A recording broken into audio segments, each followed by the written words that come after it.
tout grand merci en tout cas d'avoir accepté l'interview. Avec Euh, plaisir.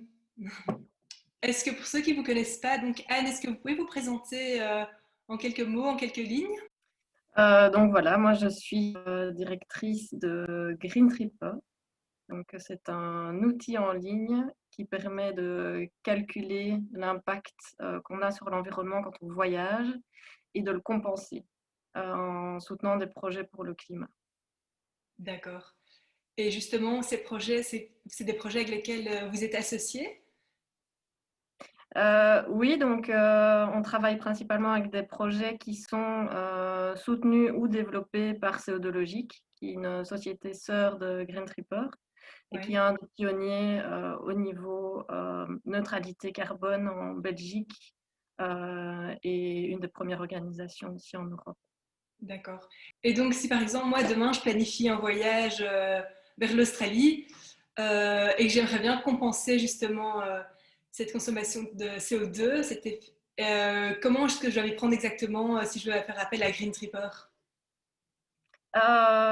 Si vous voulez, je peux vous faire une démo. Je ne sais pas si ça... Ah oui, c'est une bonne idée. Donc ça, c'est le site Green Tripper, oui.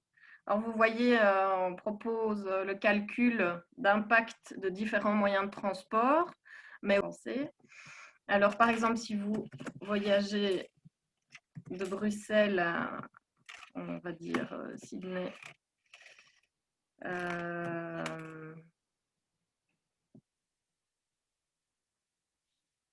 une personne en économie, je suppose.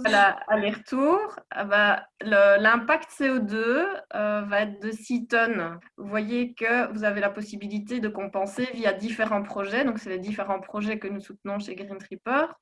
Ces projets se situent toujours dans des pays en développement, Oui. vraiment parce que une tonne réduite ici dans nos pays développés va coûter beaucoup plus cher que réduire une tonne dans un pays en développement. Ah oui. Et comme le réchauffement climatique est global, c'est mieux avec la même somme d'argent de réduire beaucoup plus de tonnes de CO2. Oui. Et il faut savoir aussi qu'on ne travaille chez Green Tripper qu'avec des projets de compensation qui sont certifiés. D'accord.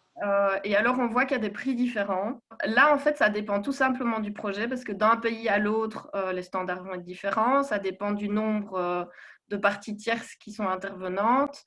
Ça dépend de la taille du projet. Et donc là, par exemple, si je choisis le premier en Ouganda, donc je Ouais. sélectionne. Et Et donc là, c'est pour mon aller-retour, j'en ai, je vois, pour ouais, c'est ça.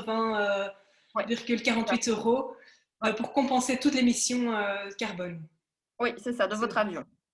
Voilà, Et donc, ce qui est assez raisonnable sur un trajet aller-retour en Australie. entre 1 et maximum 5% du billet d'avion, ça dépend vraiment de l'endroit. Et bien sûr, à la fin de votre transaction, vous recevez un certificat aussi qui Ah, vous atteste d'accord. que les tonnes de CO2 ont bien été réduites.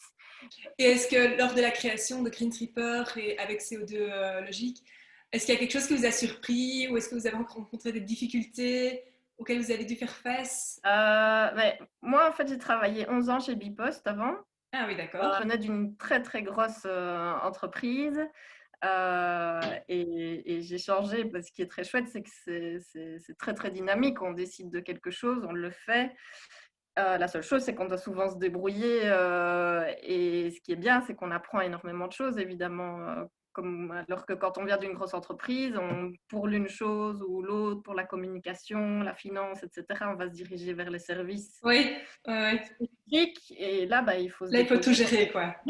Ouais, ouais. Et est-ce que vous avez un conseil comme ça simple à donner à toute personne qui voyage, soit pour le boulot, soit pour le loisir?